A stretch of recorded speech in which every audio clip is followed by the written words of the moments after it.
Hi everybody, this is Saad for the Saad Truth. Today I'd like to briefly discuss how birth order affects our personality and how that effect might manifest itself in the consumer setting. Before I do that, let me briefly discuss the birth order literature.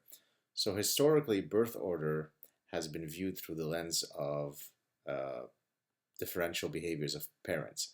The idea being that parents will respond differently to a firstborn than they might say to a lastborn, and it is this differential behavior that drives the birth order effect. In 1996, Frank Holloway published a book called Born to Rebel, an excellent book, by the way, which I highly recommend, where he flipped this explanation upside down. He actually argued that what drives the birth order effect is the differential behaviors of the children, not the parents. And so here's what he argued. He basically said that when children are born, one of the Darwinian drives that they have is to maximize parental investment. One of the ways that you assure that you're going to receive your due parental investment is to appear unique in the eyes of your parents. And so you need to make sure that you occupy a unique niche that none of your other siblings currently occupies. And he called this the Darwinian niche partitioning hypothesis. And so when the firstborn comes along, all of the niches are available. None of them are occupied. So I could be the good boy, I could be the rebellious boy, I could be one of several different niches. I basically have all possibilities to choose from. As you go down the birth order, there are fewer and fewer unoccupied niches to choose from, so that when you get down to the lastborn, you have that many fewer niches that you can occupy that allows you to be unique in the eyes of your parents.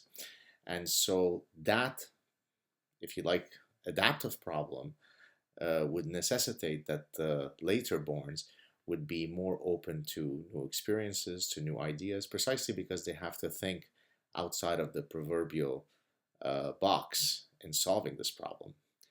And so he, in his book, in the 1996 book, he applied this idea to his study of the 28 most radical scientific innovations. By definition, radical scientific innovations are new ideas.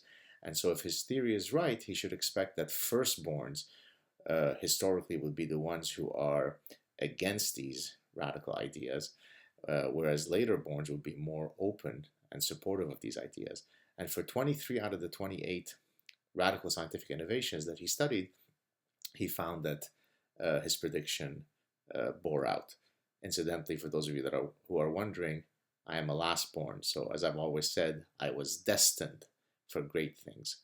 But returning to Holloway, so what we did is with one of my former doctoral students and another colleague, we decided to take this idea and see if we could apply it in the context of consumer behavior. So, for example, product innovation or adopters of radical product innovations would be ones that we predicted would be more likely to be later borns. On the other hand, conforming consumers would more likely be those who are firstborn. And so we administered these psychometric scales that measure these types of things, and we also elicited people's birth orders, and we found exactly what Holloway predicted. Later born scored higher on the product innovation scale, whereas firstborns scored higher on a interpersonal susceptibility scale, which is a proxy measure, if you'd like, of conformity.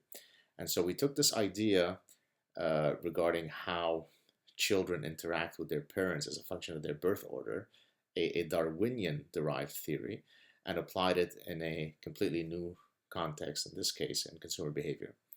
I hope you've enjoyed this Darwinian birth order interlude. I wish you all a good weekend. Talk to you soon. Ciao.